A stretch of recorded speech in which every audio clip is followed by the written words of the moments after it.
જય સમય વિદ્યાર્થી મિત્રો, આજે ધોરણ 10 સંસ્કૃતમાં પાઠ 16 અદ્ભુત યુદ્ધ. મિત્રો, આ પાઠનું ટાઇટલ જોતા તમને લાગે છે કે યુદ્ધની વાત આમાં કરવામાં આવી છે. આ યુદ્ધ છે એ કોઈ સામાન્ય યુદ્ધ નથી, પણ એક પક્ષી અને એક માણસ વચ્ચેનું યુદ્ધ છે.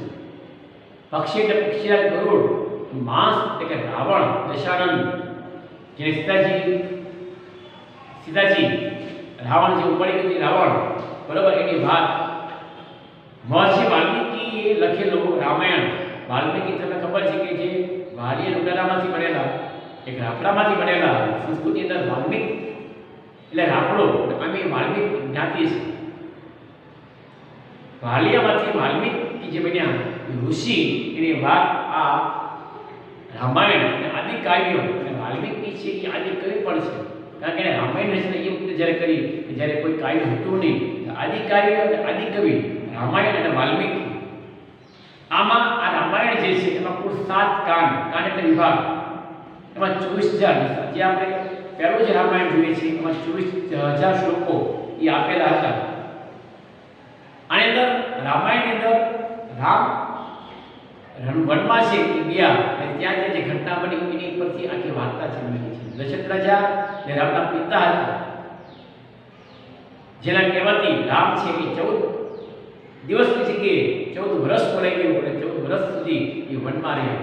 વનમાં એને જે અનુભવ થયા, જે ઘટનાઓ જોઈ, આજે પણ એ જે પ્રતીક તરીકે આપણે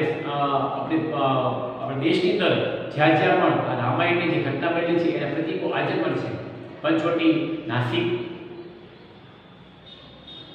જે અત્યારે મુંબઈ છે એ જનસ્થાન નામનું જંગલ હતું એ પણ કહેવામાં આવે છે લોકવાયકા પ્રમાણે.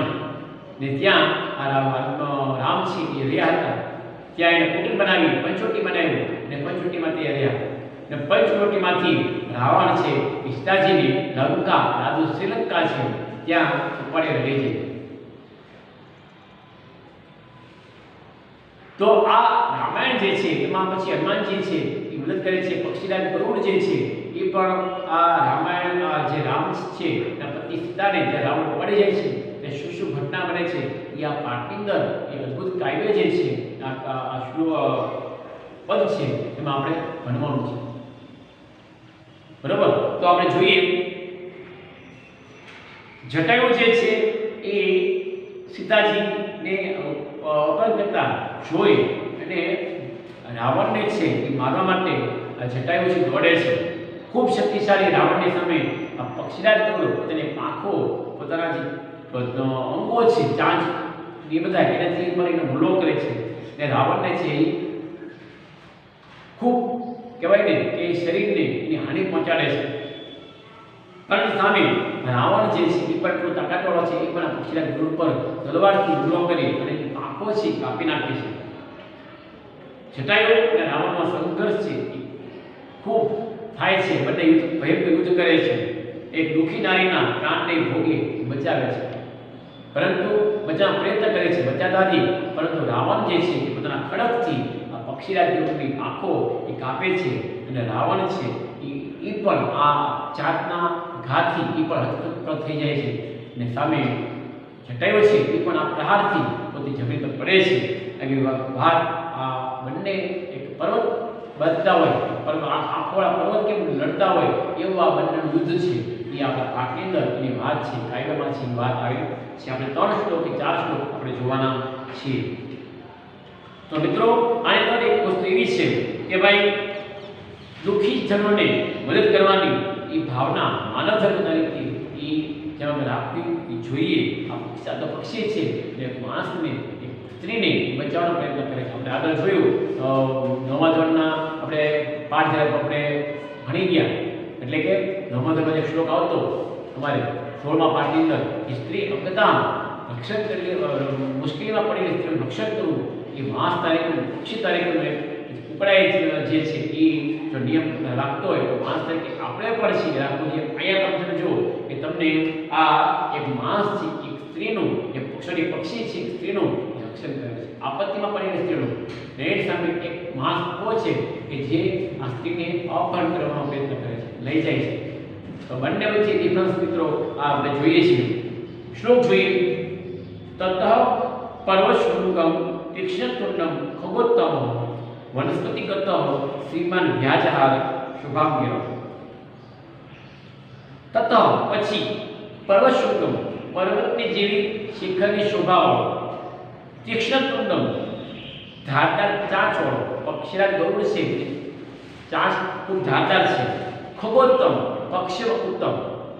આપણે જોઈએ છીએ જટાયુ છે ગરુડ જે છે એ હંમેશા આકાશમાંથી ભરતું ને પક્ષી નવા શ્રેષ્ઠ આ ગરુડ છે એટલે કે જટાયુ એ છે. વનસ્પતિગત વનસ્પતિઓમાં રહેલું. શું કામ વનસ્પતિમાં રહેલું કીધું તો કે હંમેશા જટાયુ એટલે કે આ ગરુડ છે એ આપણે ઝાડની ટોચ ઉપર ઉભો ત્યાં બેસે અને નીચે કોઈ શિકાર દેખાય તરત એ શિકાર પર હુમલો કરે, શિકાર ખાવા દોડે છે. હંમેશા પક્ષીરાજ ગરુડ છે હંમેશા ઊંચા ઓલા ઉપર એ રહે છે. અને સીમાન વ્યાજ્ય શુભાંગ્ય ફરીથી જોઈએ આપણે. પછી પર્વતીજી સ્વભાવવાળો, તીક્ષ્ણ દાંત ચાંચવાળો, પક્ષીઓનો ઉત્તમ, વનસ્પતિમાં રહેલો, પ્રાપ્ત શોભાયુક્ત, માન તેજસ્વી, સીમા માન તેજસ્વી એવો શુભાંગ્ય વ્યાજ્ય શુભ કલ્યાણકારી વાણી બોલે છે. કારણ કે રામનો ભગત છે એ શુભાંગ્ય શુભ કલ્યાણકારી વાણી બોલે છે, રાવણને સમજાવે છે. ફરી આપણે શ્લોક જોઈએ. તત પછી પર્વશૃંગમ પર્વતી જેવી શોભાવાળો, તીક્ષ્ણતુંડમ ખગોત્તમ ધારદાર ચાંચવાળો, પક્ષીઓમાં ઉત્તમ, વનસ્પતિગત શ્રીમાન વનસ્પતિમાં રહેલો, શોભાયુક્ત, માન તેજસ્વી એવો શુભાંગ્યનો વ્યાજનો એવો આ જટાયુ શુભ કલ્યાણકારી વાણી છે એ બોલે છે. આગળ એત કૃત્વા ન ભવેદ ધર્મ કીર્તિ હિ ન યશો ધ્રુવમ શરીરસ્ય ભવેદ ખેદ તત કર્મ સમાચરિત. આ પરીક્ષામાં પૂછવા લે શ્લોક છે. આમ રીતે જો તમને અર્થ વિસ્તારમાં કરવો હોય તો કદાચ પેપર સેન્ટરની જો મન થાય તો આ શ્લોક છે અર્થ વિસ્તારમાં પણ છે આવી શકે. યત કૃત્વા જે કરીને ભવેદનો ધર્મ ધર્મ થાય જે એવું કાર્ય કરો કે જ્યારે ધર્મ ન કહેવાય, ન કીર્તિ કીર્તિ કે યશ ન ધ્રુવમ હંમેશા કીર્તિ અને યશ ન મળે, શરીરસ્ય ભવેત ખેદમ શરીરને દુઃખ થાય એવું કાર્ય તત કર્મ સમાચરિત એવું કાર્ય આચરણ કરવું જોઈએ નહીં. બહુ સરસ વાત કરી છે. જટાયુ બોલે શું બોલે છે? યત કૃત્વા જે કરી ધર્મ ન થાય, જો ખોટું કાર્ય કરો તો ધર્મ ન કહેવાય. આજે જો સમાજમાં એવા ઘણા સાધુ સંતો જે છે કે જે કહેવાય ને તિલક, ગુજરાતી કહેવત છે કે તિલક કરે 53 વયા, તિલક પહેરેલો હોય, સફેદ વસ્ત્ર પહેર્યા હોય, ભગવા વસ્ત્ર પહેર્યા હોય, પહેલા કામ જે છે એ ખૂબ ખોટા હોય. તો જે કરે ધર્મ ન થાય, ન કીર્તિ ન યશો ધ્રુવમ, ધ્રુવમ એટલે હંમેશા એવું ખોટું કાર્ય કરો તો જેને કારણે કીર્તિ અને યશ ન મળે. સમાજમાં કોઈ નાનો માણસ છે એ કોઈ સારું કાર્ય કરે તો એ યશ પ્રાપ્ત થાય. તો કોઈ એવો વ્યક્તિ જે છે ખૂબ પૈસાવાળો છે પરંતુ ધર્મ કે યશ કીર્તિ એની સારી ન હોય તો સમાજનું નામ છે એ ખરાબ હોય છે. પરંતુ પૈસાની દ્રષ્ટિએ જોઈએ એ માણસ ઊંચો છે અને ઓલો માણસ ગરીબ છે પણ ધર્મવાળો છે, કીર્તિવાળો છે, યશવાળો છે. બરોબર? તો જે કંઈ ધર્મ ન થાય, કીર્તિ યશ પ્રાપ્ત ન થાય હંમેશા શરીર ભવેદ ખેદમ. તમે ખોટું કાર્ય કરો તો તમારા આત્માને તમારા શરીરને છે દુઃખ થવું જોઈએ. કર્મ સમાજ એવું કાર્ય છે હંમેશા આચરણ કરવું. બરાબર? ભાઈ ગુજરાતી કરીએ છીએ જે કંઈ ધર્મ ન થાય,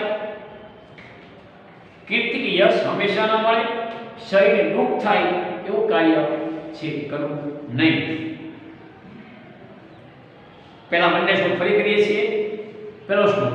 પછી પર્વતીજી શોભાવાળો, તીક્ષ્ણ ધારદાર ચાંચવાળો, પક્ષીઓનો ઉત્તર, વનસ્પતિઓમાં રહેલો, માન તેજસ્વી એવો જટાયુ. જટાયુ શબ્દ આપણે ઉમેરવાનો છે. શુભ કલ્યાણકારી વાણી બોલ્યો. બીજો શ્લોક, જે કહીને ધર્મ ન થાય કે કીર્તિ કે યશ હંમેશા ન મળે, શરીરને દુઃખ થાય એવું કાર્ય કરવું નહીં. ત્રીજો શ્લોક, નિવર્તિ ગતિ નીચામ પર દારાભી મસનાત ન તત સમાચરિત ધીરો ઇત કરો અસ્ય વિગહરિત. પહેલા શબ્દ એવો છે કે ત્રીજા શબ્દ પહેલો છેલ્લો શબ્દ છે પર દારાભી નિષ્ણુ, એટલે કે પાકી સ્ત્રીઓને સ્પષ્ટતા નિજ ગતિ નિવર્ત્યા તો નિષ્કલતી ગતિને રોકી દે.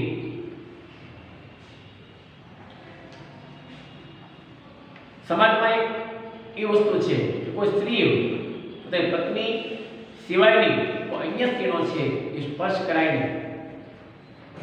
આપણે જોયું મહાભારતની અંદર દ્રૌપદીના વસ્ત્રાહરણ છે એ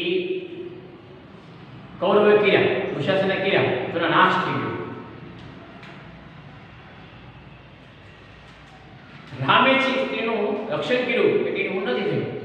પાંડવોએ સ્ત્રીનું રક્ષણ કર્યું એટલે નથી થયું. એટલે અહીંયા રાવણને છે એ સમજાય છે કે ભાઈ પરદારા પારકી સ્ત્રીનો સ્પર્શ કે છે તો આ નીચ ગતિને તું રોકી દે. કારણ કે જો તું આ સ્ત્રીનો સ્પર્શ કરીશ તો તું છે એ નીચ હલકી કક્ષાની તારી ગતિ છે, તારી તું તો માન છો, રાવણ છો, એક સામાન્ય સ્ત્રી, એમાં એક સ્ત્રીને તું રક્ષણ અપહરણ કરે છે. એમાં તો આ માતાજીનું સ્વરૂપ છે. આવી સ્ત્રીને તું એ સ્પર્શ ન કર એવું એને શુભ વિરામ એક સુંદર એ વાણીમાં એ સમજાવવાનો પ્રયત્ન કરે છે. યત્પરોસ્ય વિગહત્ય, સમાજમાં જેની યત્પરોસ્ય જેની અન્ય માણસો, વાટામાં શબ્દ આપેલો છે યત્પરોસ્ય એટલે જેની અન્ય માણસો નિંદા કરે છે ન તત સમાજ ધીર ધીર એટલે ધીરજવાળા વ્યક્તિએ આવું કાર્ય કરવું જોઈએ. તારો તું જ્ઞાની છો, પંડિત છો, ને એમાં પાછો બ્રાહ્મણ છો, તો તારે આવું કાર્ય છે એ ન કરે. કારણ કે સામાન્ય માણસો છે આવા કાર્યની નિંદા કરે છે. રાવણ છે સીતાજીને ઉપાડી જાય છે, એમ કહેવાય છે કે રાવણે સીતાજીને એક વાર સ્પર્શ કર્યો. ત્યારે ઉપાડી લઈ એના મહેલમાં લાવ્યા ત્યારે પછી રાવણે એની સામે જોયું પણ નથી. શું કામ? એ વખતે આજે જટાયુના શબ્દ કીધેલા ને એ શબ્દને યાદ આવ્યો.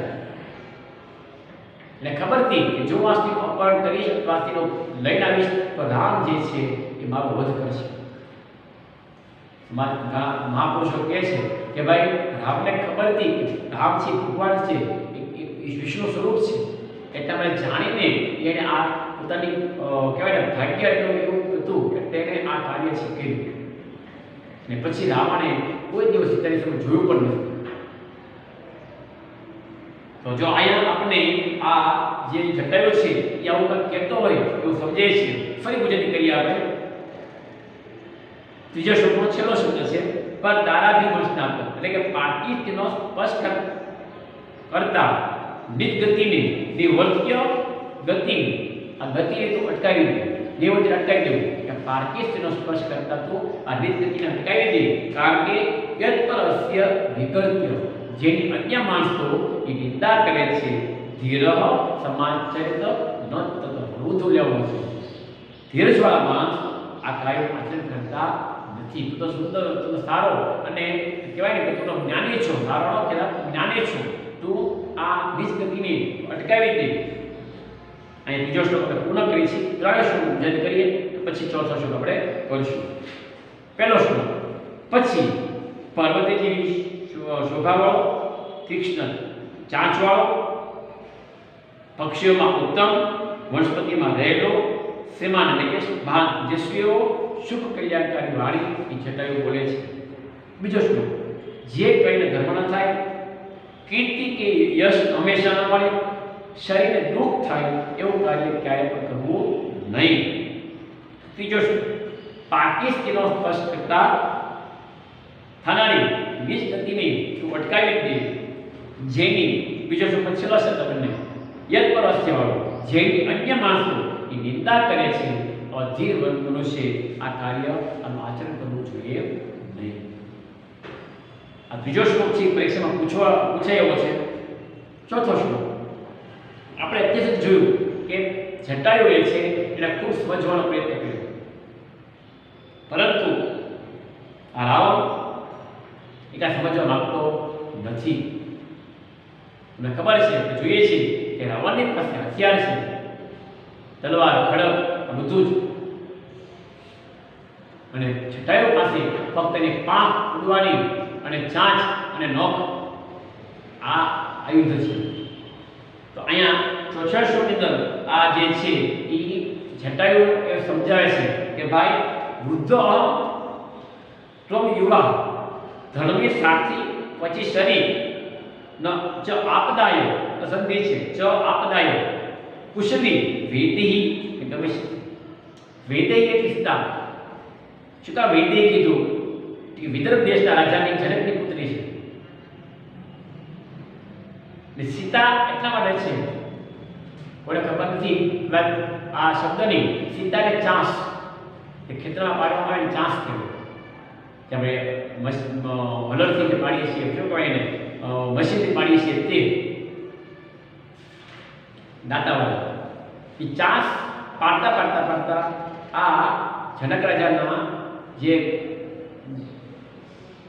નગર છે એની અંદર એ ખેતા ખેતા ખેતા એને એક જગ્યાએ આ જેનું સાધન હતું એ ત્યાં ઊભું રહે છે, અને જ્યારે ખોદતા એમાંથી એક મટુકી નીકળે છે જેમાંથી આ એક સ્ત્રી નાનો બાળક એ જન્મે છે.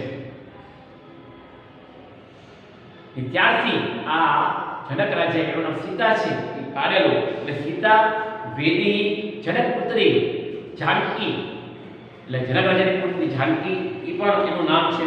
તો અહીંયા વેદી વિસ્તારની વાત કરે છે, શું કહે છે?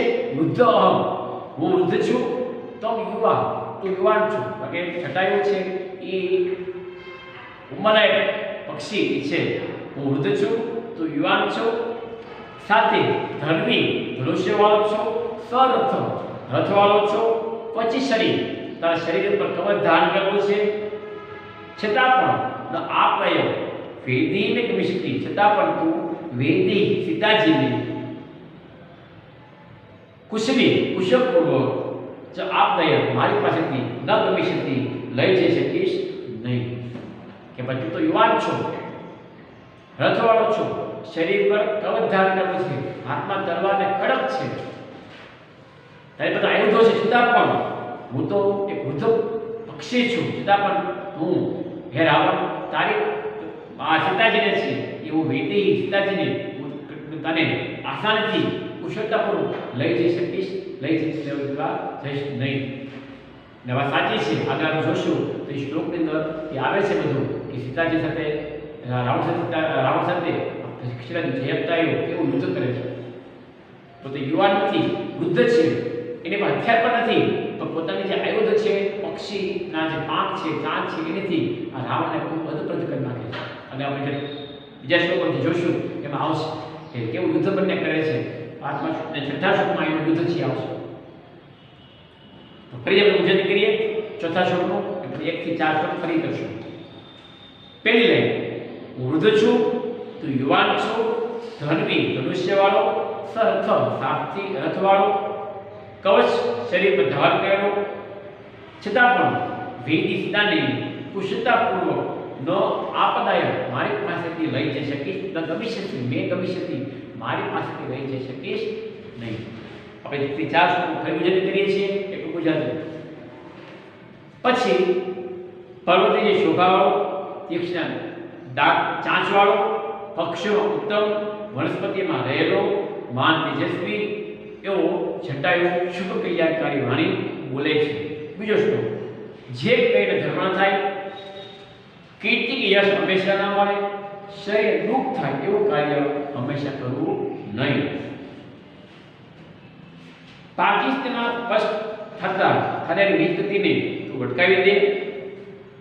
જેની અન્ય માણસો, બીજો શ્લોક છે છેલ્લી લાઈન, જેની અન્ય માણસો નિંદા કરે છે બુદ્ધિ મનુષ્ય આચરણ કરવું જોઈએ નહીં. માણસ શબ્દ આપણે ઉમેરવાનો છે.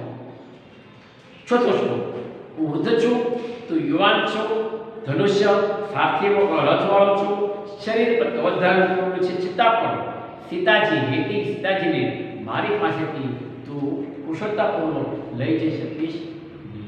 તો અહીંયા મિત્રો આપણે 4 શ્લોકો એ આપણે કર્યા છે. આપણો કોર્સ બહુ ઝાઝો નથી, 4 કે 5 પાઠ છે.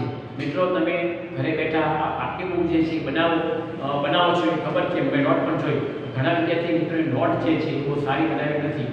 તો વ્યવસ્થિત સમય છે તમારી પાસે તો વ્યવસ્થિત નોટબુક બનાવી લો. સાથે જે પાઠ ચાલી ગયા છે પાઠનું તમે રિવિઝન કરો, એ પાઠની તૈયારી કરો. અનુવાદ, સવાલ જવાબ, ગ્રામર આ બધાના પાઠની વાત કરું છું, બરાબર? તો એ પાકું કરી અને આગળના જે પાઠ હવે જે આપણે પાઠ ભણીએ છીએ 15મો 19મો પાઠ પૂરો કર્યો. હવે આપણે 16મો પાઠ 19 થી 20 બાકીના બધા પાઠ છે એ પૂછાવાના છે. હવે આપણે જે 16મો 17 18 આ પાઠ પૂછાવાના નથી, પણ આપણે ઘણા પાઠ કદાચ પરીક્ષામાં પૂછાય તો આપણે ભણેલું હોય તો આપણે આ શીખવા માટે આ જે પાઠ ચાલે છે 1 થી 20 પાઠ તમારે વ્યવસ્થિત તૈયારી કરવાના રહેશે. આપણે આજે આ 16મા પાઠના 4 શ્લોક પૂર્ણ કરી છે.